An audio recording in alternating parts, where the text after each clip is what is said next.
नाजरीन, जैसा कि आप अपनी टीवी स्क्रीन पर लाइव मनाजिर देख रहे हैं, खबर चैनल के एंकर जवार शाह के प्रोग्राम में शौकत रहमानी का सारा रिकॉर्ड खोला गया था। इसी खबर पर एक्शन लेते हुए आज एमएनए शौकत रहमानी को पुलिस अपनी तहवील में ले चुकी है। मजीद बताते चलें कि शौकत रहमानी ने इन तमाम इल्जामात की तरदीद कर दी है जो जवार शाह ने उन पर लगाए, और साथ ही साथ शौकत रहमानी ने जवार शाह को खुलेआम होशियार रहने की धमकी भी दी है। नाज़रीन, जैसे कि आप देख रहे हैं, न्यूज़कास्टर की बात खत्म होने से पहले ही रजा शाह ने टीवी ऑफ कर दिया। इस वक्त रात के 9 बज रहे हैं। क्या कर रहा है ये लड़का? उमर समझाते क्यों नहीं है उस लड़के को? रजा साहब की नाराज आवाज उभरी, मैं क्या करूं भाई साहब, आपने इसे इस फील्ड में जाने की इजाजत दी थी। मेरी मर्जी तो यही थी कि वो भी फहद और उस्मान की तरह बिजनेस और जमीनों को देखे। उमर साहब ने कमजोर सा एहतजाज किया। देख लेंगे हम इसको, बनी बनाई साख खराब कर देगा ये तो। शौकत रहमानी से इतने अच्छे ताल्लुकात थे हमारे, नई डील करना थी इनकी कंपनी से। रजा साहब को अपनी फिक्र लग चुकी थी। आप परेशान ना हो भाई साहब, सब बेहतर होगा। उमर शाह के कहने पर रजा शाह ने खशमगीन निगाहों से इन्हें देखा। रिजवाना रिजवाना कहाँ चली जाती है ये औरत? इसके भी सारे कसबर निकालने होंगे मुझे। रजा शाह गुस्से से उठते हुए अपने कमरे की तरफ बढ़े। यकीनन अब रिजवाना बेगम की शामत आने वाली थी। इनके जाते ही उमर शाह ने जवार को कॉल मिलाई। अस्सलाम वालेकुम बाबा। जवार की आवाज़ सुनते ही उमर शाह का गुस्सा बेकाबू हुआ। क्या कर रहे हो तुम? शौकत रहमानी कौन है? जानते भी हो तुम?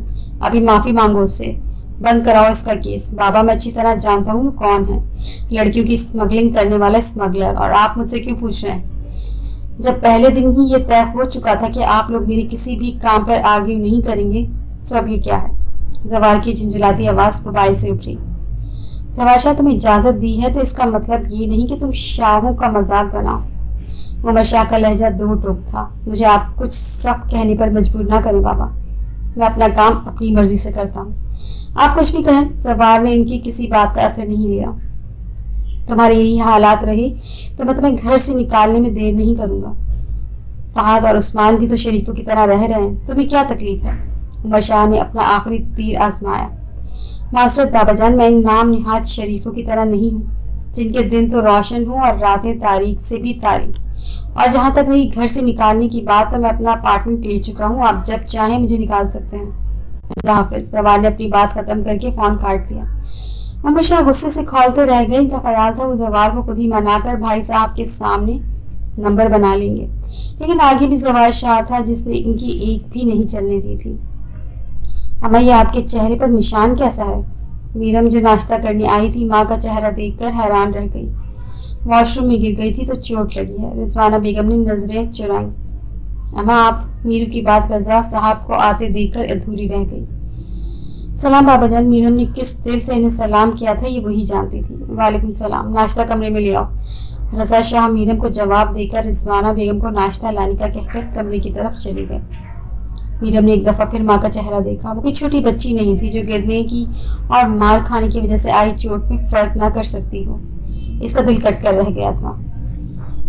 नाश्ता कर लो मीरू। रिजवाना बेगम इसके आगे नाश्ता रखकर रजा शाह का नाश्ता लेकर दौड़ती हुई कमरे की तरफ गई, मुबादा के देर ना हो जाए। मीरम का दिल नाश्ते से उचाट हो गया। वो उठकर अपने रूम की तरफ आ गई।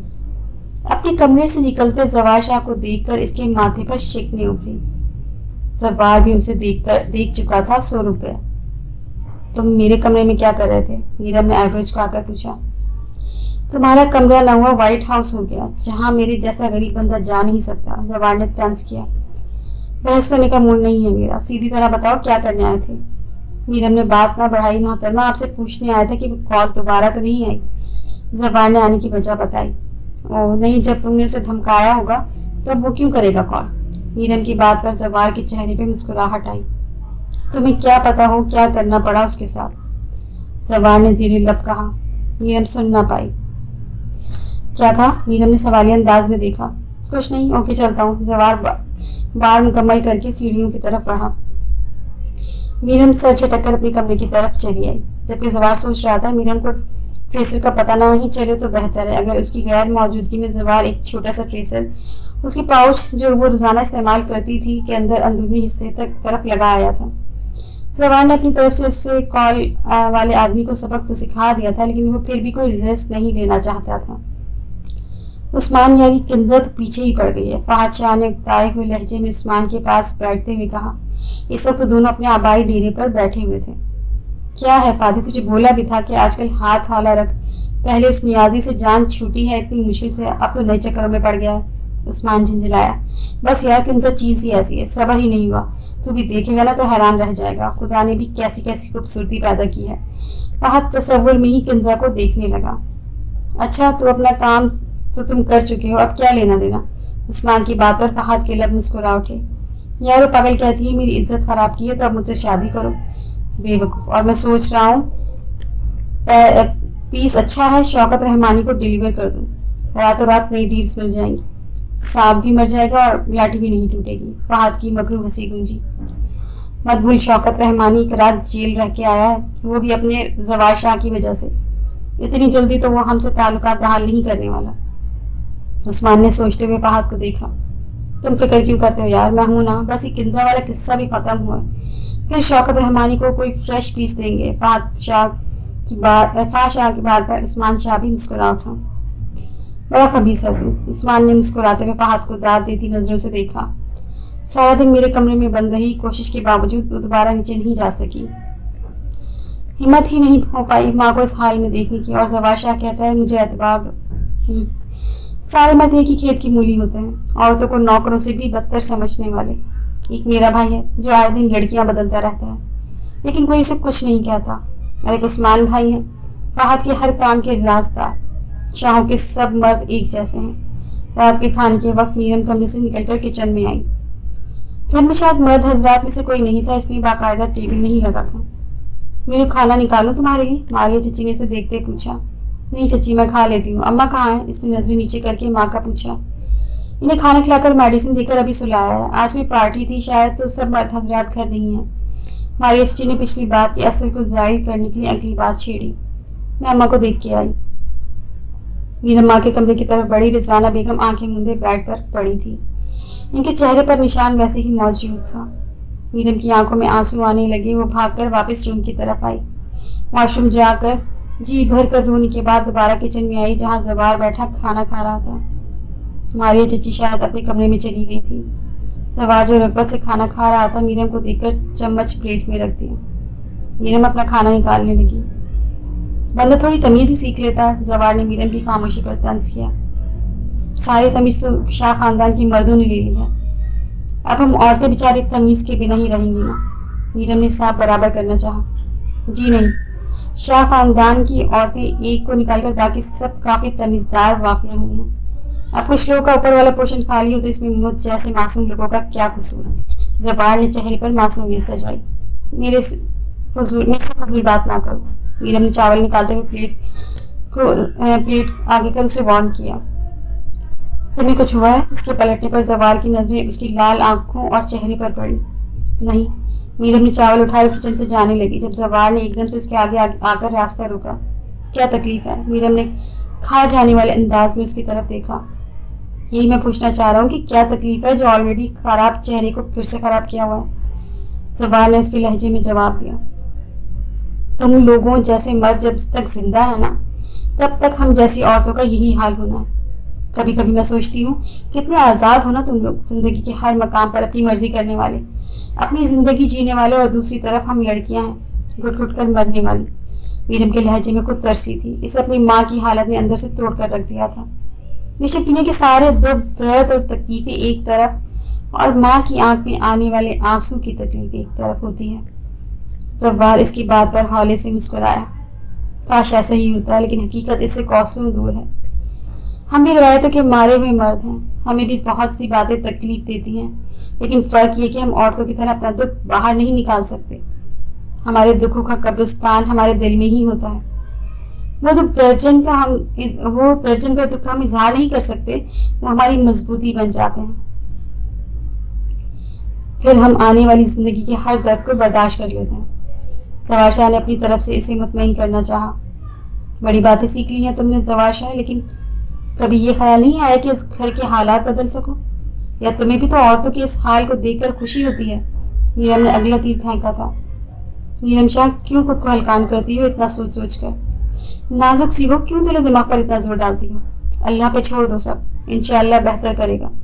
सवार अपनी बात मुकम्मल करके किचन से बाहर निकलने लगा था जब कुछ याद आने पर वापस मुड़ा। और हाँ, कुछ दिन बाहर निकलने से गुरेज करो। Take care. बात खत्म करके वो किचन से निकल कर बैडमिंटन दरवाजे की तरफ बढ़ा था। मीरम का दिल किया वो उससे पूछे कि इतनी रात को अब कहाँ जा रहा है, लेकिन उसने झटक दिया, मेरी बला से जहाँ भी जाए। वो पानी लेने पलटी थी जब उसका अधूरा खाना टेबल पर नजर आया। मीरम का दिल डूब कर उभरा। खाना भी नहीं खाने दिया मैंने उसे। ओह, ये मेरे दिल को क्या हो रहा है, इतना क्यों सोच रही हूँ उसे? खुद ही बाहर से खा लेगा कुछ, मीरम ने खुद को तसल्ली दी। लेकिन वो ये नहीं जानती थी जिससे दिल के रिश्ते जुड़े होते हैं, उनके साथ होने वाली अनहोनियों के सिग्नल हमारे दिल को पहले ही मिल जाते हैं। मीरम बराए नाम खाना खाकर रूम में आ गई। इधर से उधर टहलते हुए वो लामहदूद सोचों में महव थी। 12 बज चुके थे। किताब लेकर बैठी तो पढ़ने को दिल नहीं किया। कुछ देर बाद गाड़ियों की आवाजें आई। बाबा लोग आए थे। वो खिड़की से देखकर दोबारा बेड पर आ गई। सब घर वाले घर में मौजूद थे सिवाय जवार के। पता नहीं किन चक्करों में पड़ा रहता है ये जवार भी।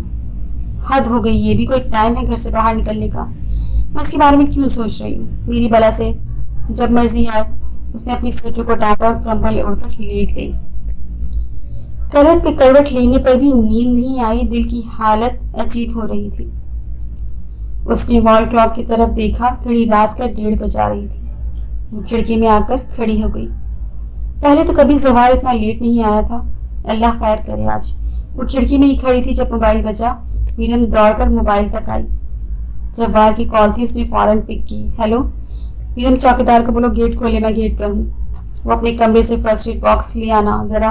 जवार अपनी बात करके कॉल बंद कर गया। मीरम का दिल बेकाबू हुआ। फर्स्ट एड बॉक्स निकालते हुए उसके हाथ कपकपा रहे थे।